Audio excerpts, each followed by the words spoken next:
Subscribe करें और bell दबाएं ताकि कोई खबर रह न जाए।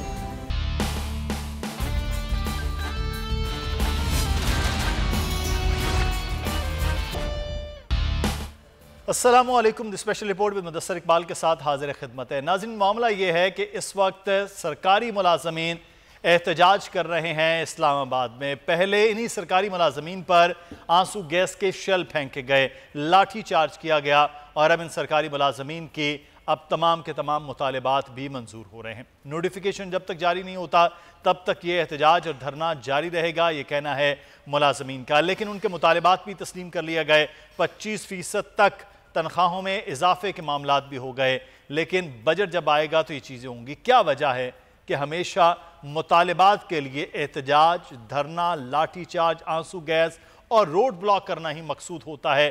क्या इसके अलावा ऐसा मुमकिन नहीं हो कि सारा चीज़ें सिस्टम के तहत हो? पाकिस्तान में अलमिया है कि पिछले 30 से 35 साल में एहतजाज की एक रविश चली और उसी एहतजाज की बिना पर ही मुतालिबात तस्लीम किए जाते हैं। लेकिन एक सवाल यहाँ पर यह भी है कि वो हुकूमत जो कह रही है कि आमदन है नहीं तो खर्चा कैसे बढ़ाया जाएगा, उस हुकूमत ने किस तरह से इतना बड़ा फिगर यानी 25% तक, 20% तक उन मुलाजमीन की तनख्वाहों में इजाफे को मंजूर कर लिया है? अब अगले आने वाले दिनों में हुकूमत के पास ऐसी क्या चीज़ है जिसके तहत ये चीज़ें होंगी कि वो तमाम मुतालिबात तस्लीम कर लिए जाएं? लेकिन ये वफाकी सरकारी मुलाजमीन हैं, तो क्या अगला लम्हा फिर शुरू हो जाएगा पंजाब के मुलाजमीन का? पंजाब असम्बली के बाहर एहतजाज, KPK में तो आज एहतजाज शुरू भी हो गया। फिर बलूचिस्तान के लोग निकलेंगे और एहतजाज बलूचिस्तान में होगा, और सिंध के लोग निकलेंगे और एहतजाज कराची में जाकर होगा। तो क्या यही एहतजाज का ही एक तरीक़ाकार है जिसके तहत अपनी तनख्वाहें, अपने मुतालिबात और अपने मामलात हल करवाए जा सकते हैं? आज इस सूरत हाल पर बात भी करेंगे और ताज़ा तरीन धरने की जो सूरत हाल है और वहाँ मुतालिबात के मामलात क्या हैं वो भी अपने रिपोर्टर से जानेंगे। हमें इस वक्त ज्वाइन किया है स्टूडियो में नज़ीर लगारी साहब, सीनियर सहाफ़ी, तजज़ियाकार और एडिटर इन चीफ़ हैं। बहुत शुक्रिया लगारी साहब आपके वक्त का। नदीम कुरैशी साहब इस वक्त हमारे साथ मौजूद हैं, पाकिस्तान तहरीक इंसाफ के रहनुमा, तर्जुमान पंजाब हुकूमत, मेंबर सूबाई असम्बली। इस्लामाबाद स्टूडियो से आपको खुशामदीद कहते हैं। उमर हयात हमारे नुमाइंदे से हम जानेंगे कि वहाँ ताज़ा तरीन सूरत हाल जो धरने की है उनके मुतालिबात के बाद क्या है, उनसे भी जैसे रब्ता होता है। सबसे पहले नदीम कुरैशी साहब आपसे आगाज़ करते हैं। कुरैशी साहब, ये अच्छा तरीक़ाकार नहीं हो जाएगा कि कोई मुतालिबात हैं, कोई चीज़ है तो वो तस्लीम करवाना है तो फिर एहतजाज के लिए पहुँच जाएँ, पुलिस शेलिंग करे, लाठी चार्ज करे, लेकिन लोग डटे रहें और आखिरकार हुकूमत घुटने टेके और फिर मुतालिबात तस्लीम कर रहे, और फिर वो मुतालिबात जो पिछले बजट में तो 7% तक भी नहीं हो पाए, अब अचानक 25% तक चीज़ें चली जाएं, तो ये हैरान कुन होगा मामला। क्या यही तरीक़ाकार है? हुकूमत दबाव में आए, डर जाए, खौफ हो और फिर वो काम कर ले? बिस्मिल्लाहिर्रहमानिर्रहीम। मुदस्सर, मैं समझता हूँ आपको तो आज सारे माहौल को अप्रिशिएट करना चाहिए था। देखिए, इसमें डरना, खौफजदा होना ये खुदा न खास्ता कोई लड़ाई नहीं है। जो हमारे गवर्नमेंट ऑफिशियल्स हैं, जो सरकारी मुलाजमीन हैं, वो भी स्टेट के बड़े रिस्पॉन्सिबल लोग हैं।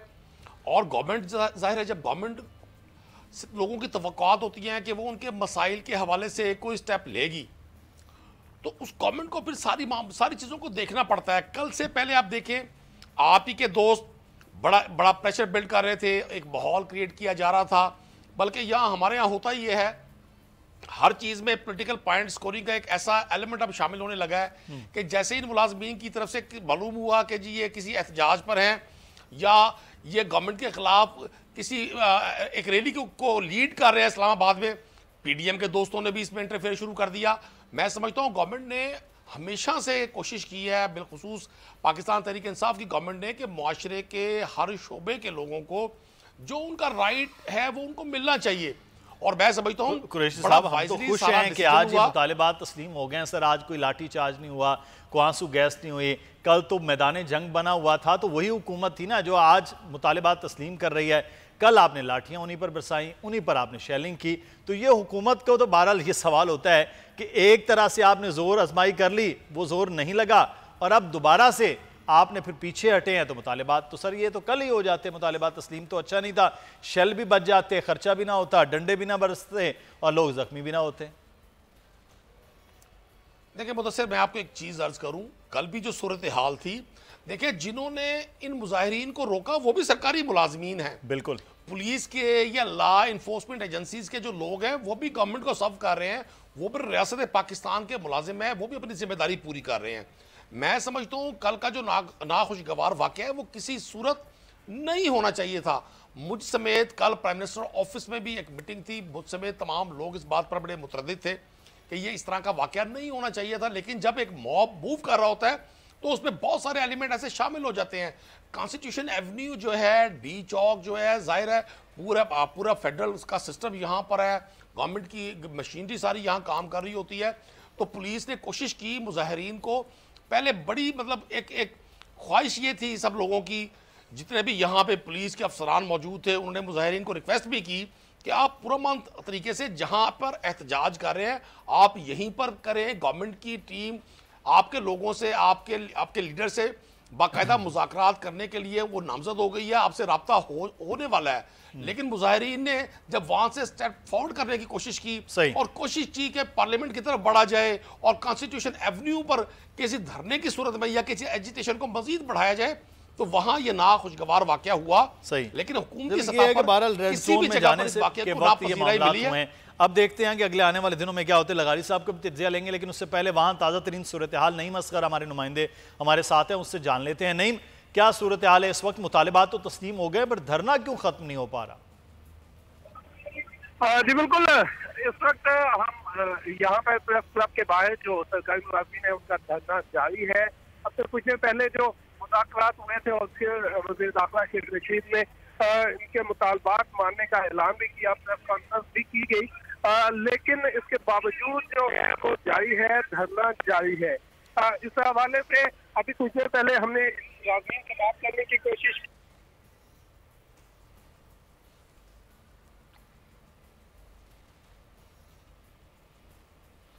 चलें, सूरत हाल पर बता रहे थे नईम असगर, इस वक्त जो है वो सरकारी मुलाजमीन एहतजाज कर रहे हैं। नईम असगर, आपको बहुत शुक्रिया। लगारी साहब, सरकारी मुलाजमीन का यूँ निकलना और फिर उसके बाद वफाकी सरकारी मुलाजमीन का, लेकिन मैं जो अभी इब्तदाई में बात की तो फिर इसका मतलब हम तैयार रहें कराची में, सिंध के सरकारी मुलाजमीन, पंजाब में, KPK में, और वहाँ भी वो निकलेंगे, फिर इसी तरह से हल्ला होगा, फिर इसी तरह से लाठी चार्ज होगा, फिर आखिरकार मुतालिबात तस्लीम हो जाएंगे। सूबाई हुकूमतों ने भी तनख्वाहें तो फिर बढ़ानी होंगी, तो फिर यही तरीका कार अब होगा अगले आने वाले दिनों में? हम इसके मुंतज़िर रहें, बजट से पहले पहले यही कुछ हो? मेरा ख्याल ये है कि हुकूमतों को, सूबाई हुकूमतों को वफाकी हुकूमत की पैरवी करते हुए ये इक़दामात करने चाहिए, नोटिफिकेशन जारी करने चाहिए। असल मसला ये होता है कि हुकूमतों का बड़ा काम ये होता है कि वो फाइनेंस मैनेजमेंट करते हैं। जी हाँ, जब कोरोना की वबा आई तो सेठों, साहूकारों, ताजरों, बड़े सनतकारों के लिए 12 खरब रखे गए और कोई 1 खरब से कुछ ऊपर रखे गए आम आदमी के लिए, जिसको 6000 लाइन में लगवा कर 6000 दिए गए। और सेठों को तो वो 12 खरब में से जो भी रकम गरीबों को गई, बाकी रकम तो सेठों के पास गई है। मैं कहता हूँ कि अगर ये उनके लिए आप मैनेजमेंट कर सकते हैं तो आम आदमी के लिए, सरकारी मुलाजिम के लिए, छोटे बाबू के लिए, एक क्लर्क के लिए, एक सुप्रीडेंट के लिए, एक जो आपका मुख्तलिफ मदारज में उसके ग्रेड्स हैं उनके लिए आप तो कर सकते हैं। अब आपको 22 ग्रेड तक के लोगों को जाकर करना पड़ रहा है। अगर आपने ये सिस्टम रखा होता, अब 22 ग्रेड के लोगों की तनख्वाह यकीनन ज़्यादा होगी जी, और अगर जिसकी तनख्वाह ज़्यादा होती है उसके मसाइल भी वैसे ही बढ़ते जाते हैं और इश्यूज भी वैसे ही बढ़ते जाते हैं। सही। तो एक तबकाती मुआशरे के अंदर तबकाती निज़ाम चल रहा होता है और जिसका अल्टीमेट बेनिफिशरी जो होता है वो ऊपर की क्लास होती है, नीचे की क्लास पिस कर रह जाती है। मैं समझता हूँ कि आम आदमी को फ़ायदा पहुँचना चाहिए, आम सरकारी मुलाजमीन को फ़ायदा पहुँचना चाहिए। अब जो महंगाई है ना, उसके अंदर किसी का भी गुजर बसर नहीं हो रहा है। मैं बिल्कुल ये बात ठीक समझता हूँ कि लाखों तनख्वाह लेने वाले भी अपने घर के बजट को मैनेज नहीं कर पा रहे हैं। कहाँ ये 25,000, 50,000, 35,000, 15,000, 20,000 के मुलाजमीन जो हैं वो बर्दाश्त कर पाते होंगे सारी सूरत हाल को। और मेरा ख्याल सूबाई हुकूमतों को भी तवज्जो देनी चाहिए और उन्हें भी कोई ऐसी सूरत हाल पैदा होने से पहले ही कोई नोटिफिकेशन जारी कर देना चाहिए और पंजाब को आगाज़ करना चाहिए कि पंजाब आम आदमी के लिए, आम सरकारी मुलाजिम के लिए तो एक बड़ा तोहफा होगा जो आप बात कर रहे हैं कि खुद से नोटिफिकेशन जारी हो जाए पंजाब से, KP, बलोचिस्तान, सिंध से, तो ये नहीं, तो हमारी हिमायत करें। हाँ। नदीम कुरैशी साहब भी हम मेरी हिमायत करेंगे और वो कहेंगे कि इस तरह का काम मैं होना। ये चाह रहा हूँ ना कि देखें, वो खुद नदीम कुरैशी साहब एक मिडिल क्लास आदमी है, पंजाब असम्बली तक पहुँचे हैं, तो उनको तो खुद आवाज़ बनना चाहिए कि जैसे वफाक ने किया है उसकी तकलीद करते हुए कुरैशी साहब आपको पंजाब असम्बली में ये बात उठानी चाहिए कि हमें भी सरकारी मुलाजमीन के लिए बेहतर तौर पर एक पैकेज, चले 25 नहीं तो 20-15 वाली तो कोई ना कोई परसेंटेज आनी चाहिए। वफाक वाले 25 ले गए। विफाक के पास आमदनी भी ज्यादा है, विफाक के मुलाजिम भी कम है। डिमांड 30 और 35 तक करें ताकि 25 तक मामला जाकर सेटल हो। कुरैशी साहब सर आवाज तो उठाए ना आम आदमी की, आप खुद आम आदमी हैं। देखिए लगारी साहब की बात को मैं बिल्कुल सेकंड करूंगा। इन्होंने बिल्कुल ठीक फरमाया। तमाम सूबों को बाशमूर आज़ाद कश्मीर में और गिलगित बल्तिस्तान में आप वाकई सरकारी मुलाजमीन के लिए और बिलखुसूस जो ग्रेड 14 से नीचे के सरकारी मुलाजमीन उनके लिए तो बड़ा मुश्किल है चीज़ों को मैनेज करना। लेकिन मैं आपको एक अर्ज कर दूं, जो इनिशिएट फेडरल गवर्नमेंट ने लिया है इस पर भी प्राइम मिनिस्टर खान साहब से लेकर तमाम फेडरल कैबिनेट की और तमाम मुतल्लिकीन की ये राय थी कि जी ये होना चाहिए, ये बिल्कुल उनका राइट बनता है। लेकिन आपको पता है माशी हालात जो मुल्क के हैं और बिलखुसूस कोविड के बाद जो सूरत बनी, जो इतना ओवर बर्डन हमारी इकॉनमी हुई, लोगों को पैकेजेस देने पड़े, अरबों रुपया जो डिस्ट्रीब्यूट किया गया उन लोगों में जो इस कोविड से डायरेक्ट जो इफेक्टिव थे। लेकिन जैसे आपने फरमाया सुबह पंजाब की, तो मैं समझता हूँ पंजाब में की गवर्नमेंट की भी सारी चीज़ों पर नज़र है और उस्मान बुज़दार साहब बहरहाल उन तमाम लोगों में शामिल हैं जिन्होंने हमेशा किसी भी शोबे ज़िंदगी के लोग अगर किसी तकलीफ में मुब्तला है तो उन्होंने स्टेप फॉरवर्ड होकर उन चीज़ों को ठीक करने की कोशिश की है। तो मैं लगारी साहब को भी, आपको भी और बोल के तवसुत से पंजाब के तमाम सरकारी मुलाजमीन को भी ये यकीन दिलाता हूँ कि इंशाल्लाह उनके लिए भी खुशखबरी होगी। देखें यहाँ पर कल वाले वाक़े को अगर हम देखते हैं तो ये किसी भी तरह कोई भी शख्स इसके लिए मुनासिब लफ्ज़ इस्तेमाल नहीं करेगा। मैं समझता हूँ सरकारी मुलाजिमीन तो एक वो तो इस मैकेनिज्म का भी हिस्सा है, वो तो फ्रंट फुट पे लीड कर रहे हैं सारी चीज़ों को। उनमें जो एलिमेंट इस तरह से एजिटेट कर रहे होते हैं या इस तरह से लोगों को प्रोवोक कर रहे होते हैं, उन एलिमेंट्स का भी तदारक ज़रूर होना चाहिए। बहुत सारी चीज़ें हमें इंटरनेशनली और नेशनल लेवल पर जब ये इशूज़ जाते हैं तो हमारा इमेज बड़ा डिस्टर्ब होता है। अब गवर्नमेंट की कल जो मशीनरी थी, वहाँ जो पुलिस के लोग थे उन्होंने बादल्ला खास्ता ही एक्शन लिया। अभी देखें अनाउंसमेंट हो गई, गवर्नमेंट ने अनाउंस कर दिया ऑफिशियली और वहां अभी भी यार लोग बैठे हैं कि जी नोटिफिकेशन होगा तो उठेंगे। इतनी बेअतबारी चीजों में नहीं होनी चाहिए। हमने इस पाकिस्तान को जो कुछ डिलीवर करना है पाकिस्तान में वही डिलीवर करना है, या हर शख्स अपनी जिम्मेदारी को अगर एतमाद और बेअतबारी की बात कर रहे हैं तो इसको हम चलें आगे चलते हैं, थोड़ा सा बात कर लेते हैं। बेअतबारी का मामला तो ये है कि आपके अपने जनूबी पंजाब के मुजफ्फरगढ़ से खुर्रम लगारी साहब बड़े यंग से आदमी हैं, वो इमरान खान साहब के नज़रिए के लिए वो कहते हैं हम आए, लेकिन यहाँ तो अपने ही लोग जो हैं वो करप्शन कर रहे हैं, वो आपकी पार्टी छोड़ने की बातें कर रहे हैं। और उससे पहले जनूबी पंजाब में यही कुछ हो रहा था कि वहाँ पर भी लोग पार्टी छोड़ने की बातें कर रहे थे और ये कह रहे थे कि किस तरह से सरदार उस्मान बुज़दार के अपने रिश्तेदार जो हैं वो करप्शन के मामलात में मुलव्वस हैं। तो ये करप्शन के इल्ज़ामात और वो भी जनूबी पंजाब से बड़ी तेज़ी के साथ उठ रहे हैं, आपके वज़ीर आला, आपकी क़यादत के हवाले से, आपकी हुकूमत के हवाले से। मुदस्सिर देखें, किसी शख्स का इल्ज़ामात लगाना बड़ा आसान है, उन चीज़ों को साबित करना बड़ा मुश्किल है। मैं खुद भी साउथ पंजाब से हूँ, मुल्तान शहर से हूँ। मैं खुर्रम लगारी साहब मेरे छोटे भाइयों की तरह से, मैं उनकी ज़ात के हवाले से कोई बात नहीं करना चाहूँगा, लेकिन बहुत सारे स्कैंडल्स इंडिविजुअल वहाँ मूव कर रहे हैं, पार्टी को बहुत सारे तहफ़्फ़ुज़ात थे। लेकिन मैं आपको यकीन दिलाना चाहता हूँ कि उस्मान बुज़दार ने अपने करैक्टर के हवाले से कभी भी कोई इस तरह का वहाँ मामला नहीं होने दिया कि कोई शख्स बड़ी जिम्मेदारी से ये कह सके जी मेरे पास ये प्रूफ है। इल्ज़ामात लगते रहते हैं साउथ पंजाब में या अपर पंजाब में, पाकिस्तान में कहीं भी लोगों की किसी शख्स के साथ पर्सनल कोई रिवेंज हो सकता है, कोई इस तरह के मामलात हो सकते हैं कि आदमी किसी शख्स को पसंद नहीं करता। अभी आज से 1 माह पहले खुर्रम लगारी साहब चीफ मिनिस्टर पंजाब के साथ मौजूद थे, मामलात उनके सारे बिल्कुल ठीक चल रहे थे। अब अचानक चूंकि सेनेट इलेक्शन सर पे है, हर शख्स की अपनी लाइन ऑफ डायरेक्शन है, हर शख्स का अपना तरीकाकार है। मैं उनके तमाम इल्ज़ामात को मुस्तरद करता हूँ, ऐसा कतन कुछ नहीं है। मैं खुद साउथ पंजाब में बैठा हुआ हूँ। लेकिन कुरैशी साहब इस वक्त जो है ऐसे हालात में आप लोगों के नाराज अरकान सामने आ रहे हैं जब सेनेट इलेक्शन बिल्कुल जो है वो आगाज़ होने वाला है, बल्कि 12-13 तो डेट है कागजात की, और फिर 3 मार्च का इलेक्शन का भी अनाउंस हो गया है। राना अरशद साहब ने हमें ज्वाइन किया, नून लीग के रहनुमा। राना साहब बहुत शुक्रिया आपके वक्त का। राना साहब, अब आप शुरू कर रहे हैं कि PTI से अरकान तोड़े जाएँ और वो भी पंजाब में, ताकि झटका दिया जाए पाकिस्तान तहरीक इंसाफ को। ये खुद ही लोग आ रहे हैं आपके पास? बिस्मिल्लाहिर्रहमानिर्रहीम। मुदस्सिर इकबाल साहब, मैं आपका शुक्रिया अदा करता हूँ, और पहले मैं अर्ज़ करना चाहता हूँ कि ये कैसी क्रिकेट है इमरान नियाज़ी साहब की और इस बुज़दार की कि पूरा मार रोड और जेल रोड रुका हुआ है। मैं खुद 1 घंटे की ट्रैफिक के बाद 1.5 किलोमीटर मैंने तय किया। ये ज़्यादती है। ये कोई तरीका है कि 5 क्रिकेटर आए हैं, उनको सेफ्टी मैयर गवर्नमेंट को प्रोवाइड करने चाहिए, लेकिन आम आदमी का रास्ता रोकना ये कौन सा इंसाफ है? और मैं ये अर्ज करूंगा, ये नदीम तो मेरे भाई हैं, लेकिन साहब को छोड़े, अगर कराची में भी बंद रही है, एक टेस्ट था, 5 दिन हम बंद रही है, तो एक ही जैसा सूरत हाल है। हमारे यहाँ बात सीधी सी, हमारे यहाँ एक बात सीधी है को प्रोटोकॉल दिया गया। मैंने सुना है, मैंने सुना है आपको, आप मुझे बात करने दें।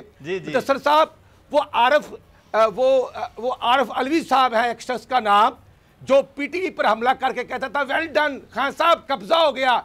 जब वो प्रेसिडेंसी में नौकरी पे गया तो उन्होंने कहा कि 2 लाख तनख्वाह है प्रेसिडेंट की, 8.5 लाख होगी। फिर नियाज़ी साहब ने कहा कि 2 लाख में मेरा गुजारा नहीं होता। और आज जिस तरह इस्लामाबाद के अंदर मुलाजमीन को डंडे बरसाए गए, जिस तरह कल गिरफ्तारियां हुई, यही इमरान नियाज़ी साहब का दोहरा म्यार है। यही रियासत मदीना के नाम पर एक बदनमा दाग के तौर पर जो चीज़ें नज़र आ रही हैं, बतौर मुसलमान, बतौर पाकिस्तानी मुझे शर्म महसूस हो रही है कि इमरान नियाज़ी साहब कहते थे मैंने किसी को NRO नहीं दिया। अब जो 20% तनख्वाहें बढ़ाई हैं, जब चीनी 50 रुपये से 120 रुपये किलो हुआ, जब दाल 55 रुपये से 200 रुपये किलो हुई, तो 100% से ज़्यादा कीमतें महंगी हुई हैं, बढ़ी हैं। तो फिर मुलाजमीन की तनख्वाह 100% बढ़नी चाहिए थी, 100% बढ़नी चाहिए थी, लेकिन नहीं बढ़ी। और अब इनके MP है, मैंने सेनेट के नाम पर पंजाब, बलूचिस्तान और खैबर पख्तूनख्वा और MNS को 1-1 अरब रुपए और 50-50 करोड़ रुपए रिश्वत दी जा रही है सेनेट का वोट लेने के लिए, क्योंकि खान साहब ने अपनी बैरूनी ATM मशीनों को सेनेट का मेंबर बनाना है। खुद खान साहब का फरमान है कि करप्शन करते हैं MPs। और जो वीडियो लीक हुई है खैबर पख्तूनख्वा की, क्योंकि वो खान साहब के MPs थे और इनकी 22 साल की ट्रेनिंग यही थी कि इनके MPs बिक गए, और आज वही खौफ है। तो राना साहब सवाल होता है ना, चाहिए तो ये था, PTI के बिके, लेकिन खरीदने वाले तो PTI के लोग नहीं होंगे ना, खरीदने वाले तो और जमातों के होंगे। तो वो और जमातें 2 ही बड़ी जमातें, एक आपकी है, एक पाकिस्तान पीपल्स पार्टी की है। तो यहाँ पर ये सवाल पैदा होता है कि खरीदने वाले जी राना साहब, अब तो ज्यादा अच्छा है ना, अब ओपन बैलेट हो जाए, ना कोई खरीदे ना कोई बिके, आप उसकी हिमायत नहीं करते? नहीं, हम इसलिए हिमायत नहीं करते कि ये जो है ये बदनीति पर मबनी है। अगर सेनेट का जो मेंबर बनना है उसको तो कह रहे हैं ओपन बैलेट पेपर आ जाए, लेकिन जब सेनेट के चेयरमैन का चुनाव होना है तो फिर वही पुराना वतीरा कि अगर 65 बैठे हैं सेनेटर तो उनकी गिनती 52 पे खत्म हो जानी है। यही मैं समझता हूं सर। ये तो फिर आपके 52 जब हुए थे तो कितने लोगों के खिलाफ आपने कार्रवाई की, कितने लोग आपने निकाले? खान साहब तो क्रेडिट लेते हैं, उन्होंने इतने बंदे निकाल दिए KPK से, आपने तो एक बंदे के खिलाफ भी कार्रवाई नहीं की। अगर वो आपके थे, अगर पीपल्स पार्टी के थे, तो उन्होंने कार्रवाई करनी थी।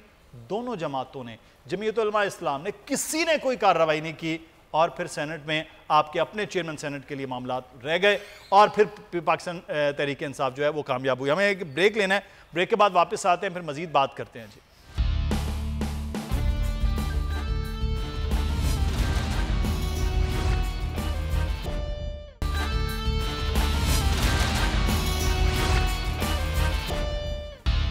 ब्रेक के बाद आपको खुश आमदीद कहते हैं। नज़ीर लगारी साहब, एक तो अभी खबर आ गई, यूसुफ रज़ा गिलानी साहब सेनेट का इलेक्शन जो है वो लड़ रहे हैं। PDM का इकट्ठे होना, सेनेट का इलेक्शन, ये एक बड़ा मामला था कि इलेक्शन के लिए एक इत्तेहाद हो जाए, चाहे वो आम इंतखाबात नहीं, लेकिन सेनेट का भी इंतखाबात बड़े अहम है इस वक्त।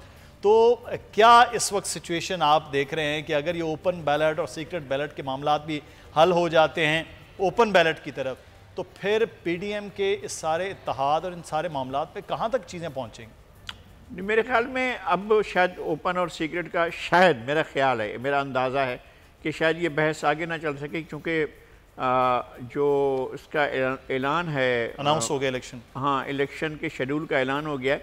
अब सीक्रेट बैलेट पर ही इलेक्शन हो सकेंगे।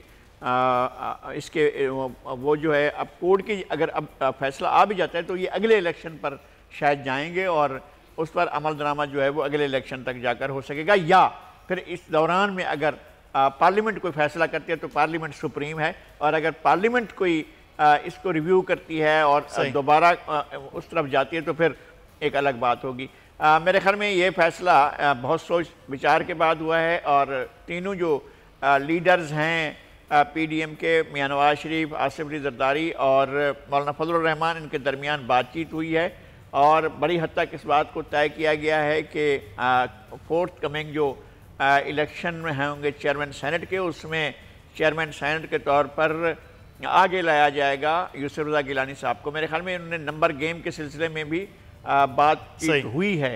कुछ और ऐसे भी उनको मिले हैं इंडिकेशंस कि कौन कौन से लोग जो हैं उनका साथ दे सकते हैं और किस तरह से उनको बनाया जा सकता है। इस पर होमवर्क तो अगले आने वाले दिनों में जो है वो सेनेट के मामलात भी बड़े अहम होंगे, क्योंकि अब देखना ये है कि PDM के मुश्तरका उम्मीदवार कौन कौन से सामने आते हैं। नदीम कुरैशी साहब वज़ीर आज़म कल आ रहे हैं पंजाब, और कल लाहौर में वो इजलास भी करेंगे, लेकिन एक अहम मामला जो सेनेट का है, क्योंकि अब तो चंद दिन बाकी रह गए हैं सेनेट के मामलात में, तो अब अपने अराकीन को किस तरह खुश करना है वज़ीर आज़म ने, वज़ीर आला ने, कि वो रहें भी साथ और सीक्रेट बैलेटिंग भी हो तो इत्तेहादियों के साथ और अपने साथ ही रहें, कहीं कुछ और ना हो जाए।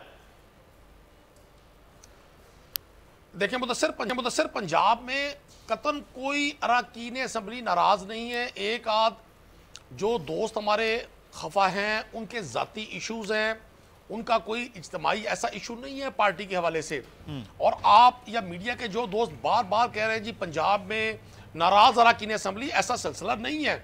आप देखेंगे कि पंजाब की पार्लिमानी पार्टी इंटैक्ट है अल्हम्दुलिल्लाह, और हम सब लोग उस्मान बुज़दार साहब की लीडरशिप पे हमारा बिल्कुल यकीन है। बल्कि मैं आपको आज एक सरप्राइज़ दूंगा, आप देखेंगे कि सीक्रेट बैलेट की सूरत में इंशाल्लाह तहरीक इंसाफ पंजाब में आपको सरप्राइज़ देगी। ऐसा नहीं है, मुझे तो मैं ये समझता हूँ कि जो PMLN के अराकीन है, जितनी फ्रस्ट्रेशन उनके बेंचों में है, चूंकि पिछले 2.5 साल में PMLN के अराकीन ने देखा कि उनकी लीडरशिप ने बजाय सूबे के कुरैशी साहब आप तो उल्टा सरप्राइज की बात कर रहे हैं, उल्टा सरप्राइज की बात करें। मैं राना साहब से पूछ रहे थे, राना साहब ये तो उल्टा सरप्राइज वाला मामला हो जाएगा कि अगर सीक्रेट बैलेट हो गया तो आपके तो अराकीन खुल्लम खुल्ला जाकर मिलते हैं वजीर आला से, तो सीक्रेट बैलेट में तो फिर आपके अपने ही सेनेटर ना हार जाएंगे। मुदस्सिर साहब, वो क्या है मियाँ वाली से इमरान अहमद खान न्याई साहब सिलेक्टेड वज़ीर आज़म का फरमान सुने कि अब अगर ओपन वोट ना हुआ, सीक्रेट हुआ, तो अपोजिशन वाले रोएंगे।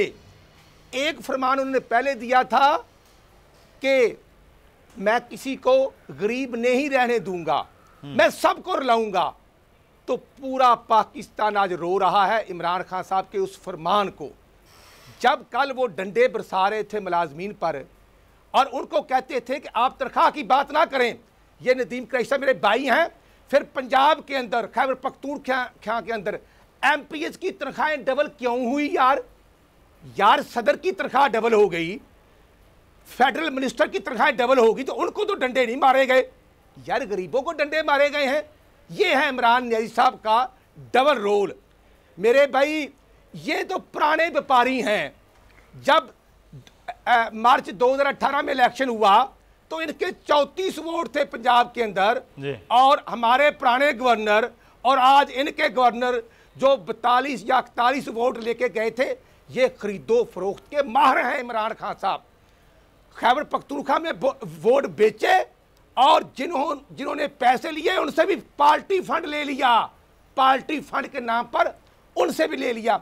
अब वीडियोज आती हैं तो असद कैसर साहब खैबर पख्तूनख्वा के स्पीकर थे, उनको प्रमोट कर दिया। चलें अब राना साहब अब देखना ही होगा कि अगर सीक्रेट बैलेट है तो पंजाब में क्या सरप्राइज हो सकता है। अगर सीक्रेट बैलेट है तो KP कौन से अराकीन है जो फिर से गायब हो सकते हैं या फिर से बिक सकते हैं। ये दोनों जमातों के लिए, बल्कि तीनों जमातों के लिए खासा एक मुश्किल वक्त होगा। बहुत शुक्रिया राना अरशद साहब आपका, नदीम कुरैशी साहब आपका बहुत शुक्रिया, नज़ीर लगारी साहब आपका भी शुक्रिया अदा करते हैं। और अब कुछ बात कर लेते हैं, लाहौर में T20 मैच पाकिस्तान बामुकाबला साउथ अफ्रीका हो रहा है और जिसमें सूरत हाल क्या है, क्योंकि 6 बजे के करीब ये मैच शुरू होने वाला है। एजाज वसीम बाकरी हमारे साथ हमारे रिपोर्टर मौजूद हैं। जी एजाज, आगाह कीजिएगा, क्या तैयारियां चल रही हैं आज के मैच को लेकर? आज ही मैं कजाफी स्टेडियम में मौजूद हूं। पाकिस्तान और साउथ अफ्रीका के माबैन पहला T20 मार्का आज यहां कजाफी स्टेडियम में खेला जाना है। पाकिस्तान और साउथ अफ्रीका ने जो टेस्ट सीरीज खेली थी उसमें पाकिस्तान टीम को कामयाबी मिली थी, लेकिन अब क्योंकि T20 सीरीज है, प्लेयर्स भी चेंज हैं। साउथ अफ्रीका के तकरीबन 11 खिलाड़ी जो हैं वो T20 स्पेशलिस्ट हैं, वो टेस्ट के अंदर नहीं खेले थे। सो एक अच्छा और दिलचस्प मुकाबला होने की तवक्को है। जहां तक पाकिस्तान टीम में आज तब्दीलियों की हवाले से बातें चल रही हैं, तो शाहीन शाह अफरीदी के इम्कानात हैं कि उनको रेस्ट कराया जाएगा, क्योंकि उनके ऊपर काफ़ी वर्कलोड चला आ रहा है। गुज़श्ता 3 सीरीज में वो लगातार, इसके अलावा कोरोना SOPs के तहत ही आज पहला T20 मार्का खेला जा रहा है। इनफैक्ट ये पूरी T20 सीरीज बगैर शायकीन के खेली जा रही है। पाकिस्तान क्रिकेट बोर्ड ने किसी भी क्रिकेट फैन को अलाउ नहीं किया है कि ये T20 सीरीज देखने के लिए आए, क्योंकि PSL के अंदर ही क्राउड को आने की इजाजत होगी और वो भी सिर्फ 20% स्टेडियम का। कजाफी स्टेडियम का जो विकेट है, अमूमन ये बैटिंग स्पोर्टिंग विकेट है। इससे पहले जब यहाँ आखिरी मरतबा T20 matches Pakistan super league के अंदर हुए थे तो लाहौर कलंदर्स के बेन डंक ने यहाँ सेंचुरी स्कोर की, क्रिस लिन ने यहाँ सेंचुरी स्कोर की, तो तकरीबन 180 और से 200 के करीब इस विकेट के ऊपर स्कोर कजाफी के अंदर बनते हुए देखा है। पाकिस्तानी टीम के अंदर बाबर आजम आज ओपनिंग करेंगे wicket keeper batsman Mohammad Rizwan के साथ। हैदर अली को 1 डाउन पोजीशन पर खिलाया जाएगा और ये भी इम्कानात हैं कि आज पाकिस्तान की जो फास्ट बॉलिंग बैटरी है उसके अंदर हसन अली का भी T20 टीम के अंदर कम बैक, क्योंकि उन्होंने टेस्ट के अंदर बहुत अच्छा किया और रावलपिंडी टेस्ट के अंदर वो मैन ऑफ द मैच थे। शायकीन को इजाज़त नहीं है, सिक्योरिटी उसी तर्ज की है जिस तर्ज में पाकिस्तान में अमूमन जब से क्रिकेट वापस लौटी है उसी तर्ज के ऊपर ही मैच का इनेकाद किया जा रहा है। लोग घरों में बैठकर मैच देखेंगे। पाकिस्तान क्रिकेट बोर्ड ने PSL के लिए शायकीन को अंदर आने की इजाज़त दी है, लेकिन अभी इजाज़त नहीं है। इसके अलावा आपको यह भी बता दें कि पाकिस्तान टीम जो है उन्होंने यहाँ पे 3 दिन का भरपूर प्रैक्टिस सेशन किया। इससे पहले जो T20 स्पेशलिस्ट थे वो कजाफी में साउथ अफ्रीका के खिलाड़ी भी और पाकिस्तानी खिलाड़ी भी आके प्रैक्टिस कर रहे थे। विकेट बैट्समैनों को सपोर्ट करता है या बॉलर्स को सपोर्ट करता है, स्पिनर्स को सपोर्ट करता है या फास्ट बॉलर्स को, ये तो अब जब मैच शुरू होगा तभी पता चलेगा। लेकिन इम्कानात यही है कि पाकिस्तान मोहम्मद नवाज और उस्मान कादिर 2 स्पिनर के साथ मैदान में उतरेगा, क्योंकि दोनों बैटिंग भी अच्छी कर लेते हैं, जिसका पाकिस्तानी टीम आज उनका एडवांटेज उठाना चाहेगी। जी ठीक हो गया। एजाज हमें आगाह कर रहे थे लाहौर की सूरत हाल से मुतालिक, जहाँ करीब 1 घंटे के बाद मैच शुरू होने वाला है। इस वक्त में ज्वाइन भी किया है मिर्ज़ा इकबाल बेग साहब ने, क्रिकेट एक्सपर्ट है। बहुत शुक्रिया मिर्ज़ा इकबाल बेग साहब आपके वक्त का। दनेश कनेरिया हमारे साथ मौजूद हैं, पाकिस्तान के स्टार क्रिकेटर साबिक। दनेश आपका भी बहुत शुक्रिया।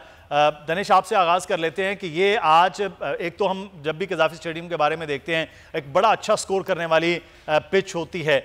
आज का मैच नई टीम है, करीब 10-11 प्लेयर्स नए हैं साउथ अफ्रीकन। टेस्ट में पाकिस्तान के जीतने के बाद बर्तरी का एक एलिमेंट है। आज मैच आप कैसा देख रहे हैं पाकिस्तानी पॉइंट ऑफ व्यू से?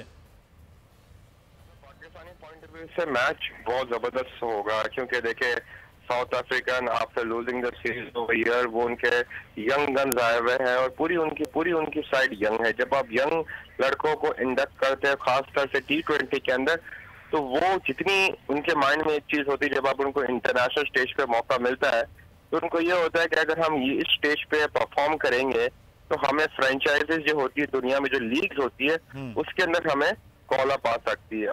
फिर दूसरी बात ये है कि आप अपने जब कंट्री से खेलते हो तो आपका एक अलग ही चार्म होता है।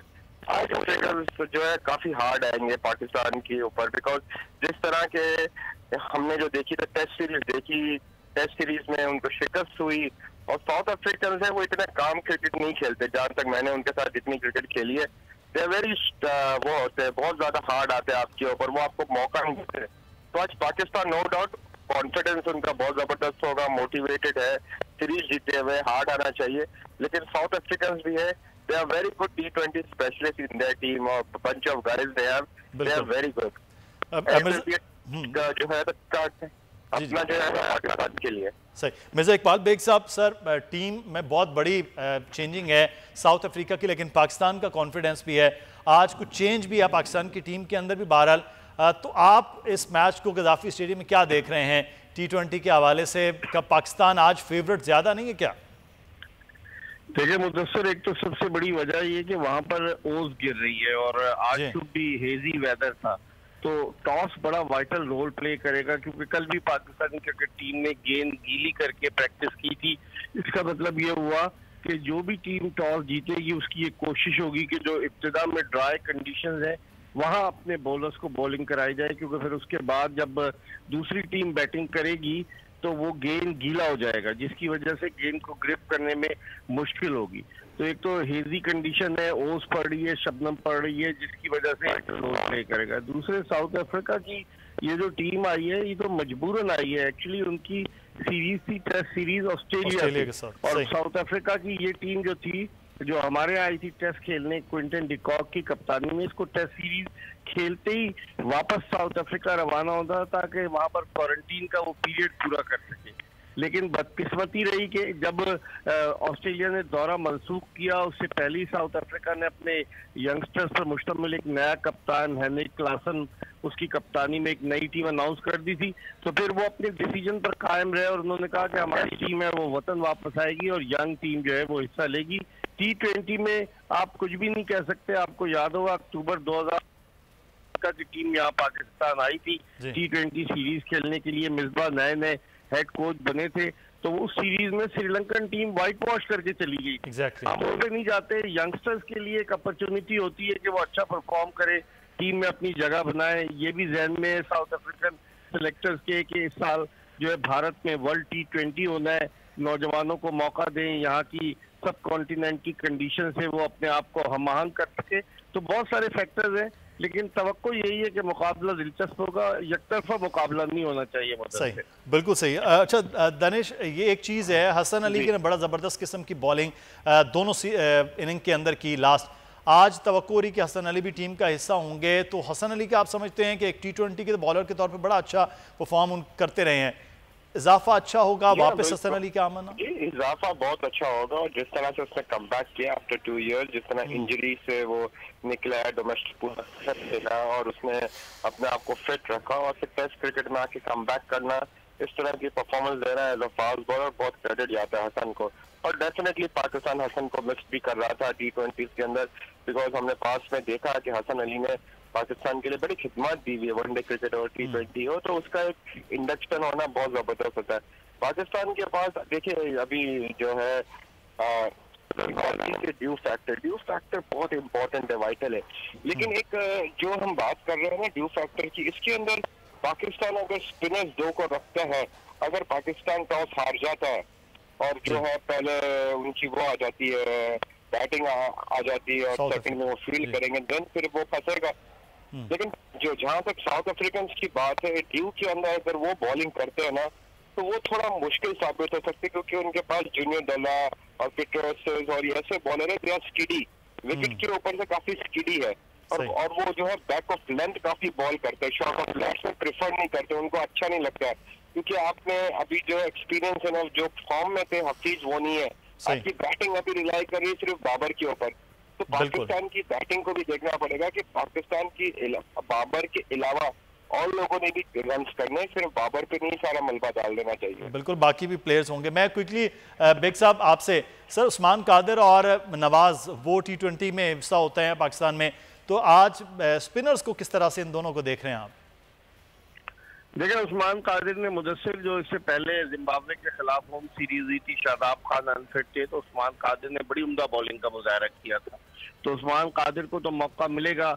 अब जफर गौहर और नवाज में से एक को आप शामिल करेंगे, क्योंकि नवाज बैटिंग भी कर लेते हैं, हालांकि जफर गौहर ने भी बड़ी अच्छी बैटिंग की थी जो एक टेस्ट मैच खेले थे न्यूजीलैंड में, तो ये हो गया। लेकिन मेरे पास जो इत्तलात है वो शायद पाकिस्तान क्रिकेट बोर्ड की जो टीम मैनेजमेंट है वो इस बात पर गौर कर रही है कि हसन अली और उनके साथ साथ शाहीन आफरीदी को आज आराम कराया जाए। अच्छा। और फास्ट बॉलिंग के शोबे में आज जो है वो चाह रहे हैं कि फहीम अशरफ को खिलाया जाए। फास्ट बॉलिंग के शोबे में आपके पास जो है वो मोहम्मद हसनैन मौजूद है, ऑलरेडी बहुत तेज गेंद करते हैं, और हारिस रऊफ जो स्पेशलिस्ट हैं T20 के, वो भी खेलेंगे। तो अब पाकिस्तान क्या कॉम्बिनेशन बनाता है, लेकिन बैटिंग में जो जहां तक मोहम्मद हफीज की बात है कि पाकिस्तान क्रिकेट बोर्ड ने मोहम्मद हफीज को ये समझते हुए कि ये हल्की सीरीज है उन पे, वैसे ही वो पाकिस्तान क्रिकेट बोर्ड के अताब का शिकार बनने वाले थे जिस तरह की सर जंग जारी थी। तो हफीज नहीं है। मुझे जो इल्म हुआ है कि शायद इफ्तिखार अहमद को ये वन डाउन पोजीशन पर भेजे जो मिसबाह उल हक, और इनिंग्स जो है अब किससे ओपन कराते हैं, हैदर अली इनिंग्स ओपन करते हैं बाबर आजम के साथ, या मोहम्मद रिजवान जिन्होंने आखिरी T20 में 89 रन किए थे न्यूजीलैंड में, वो इनिंग्स ओपन करते हैं। तो कॉम्बिनेशन अभी इनको बनाने में थोड़ा सोचो विचार से काम लेंगे, देखिए क्या होता है। 5:30 बजे के बाद फिर पता चलेगा जब टॉस होगा कि टॉस और टीम की जो है वो अनाउंसमेंट होगी। बहुत शुक्रिया मिर्जा इकबाल बेग साहब हमारे साथ, क्रिकेट एक्सपर्ट और साबिक टेस्ट क्रिकेटर दनेश कनेरिया हमारे साथ मौजूद थे। आप दोनों अब आपका शुक्रिया अदा करते हैं। और देखना यह है कि पाकिस्तान अब टेस्ट सीरीज की तरह T20 में भी वाइट वॉश की जानिब जाता है, किस किस्म की परफॉर्मेंस होती है। लेकिन पाकिस्तान की टीम में खासा रद्दोबदल भी है और पाकिस्तानी T20 टीम पिछले जो हालिया रिकॉर्ड है वो भी बहुत ज़्यादा अच्छा नहीं रहा है। तो प्रोग्राम ख़त्म करने से पहले एक और बड़ा अहम मामला और वो डिस्कस करना ज़रूरी है कि पैमरा के चेयरमैन अपनी नाअहली के साथ साथ अपने कुछ अफसरान को भी उसमें शामिल करके पाकिस्तान के सबसे बड़े न्यूज़ चैनल बोल न्यूज़ को ऐसे हथकंडों के जरिए बंद करवाने की कोशिश कर रहे हैं कि केबल ऑपरेटर्स को धमकाकर उन पर दबाव डालकर। लेकिन अगर आपको किसी भी किस्म का कोई इस तरह ताल्लुक मसला हो रहा है, अगर नशियात नहीं आ रही है, तो आप फौरी केबल ऑपरेटर को इस बारे में रिपोर्ट भी कर सकते हैं। लेकिन हम बार बार वज़ीर आज़म पाकिस्तान, हुकूमत पाकिस्तान से नाअहल चेयरमैन को हटाकर एक अहम पोस्ट पर एक अहल आदमी, काबिल आदमी को लगाने की बार बार इल्तिजा कर रहे हैं, क्योंकि वो इस वक्त अना और बुक्स में पाकिस्तान के सबसे बड़े मीडिया चैनल को निशाना बनाए हुए है। अपना ख्याल रखिएगा, कल फिर हाजिर होंगे। अल्लाह हाफिज।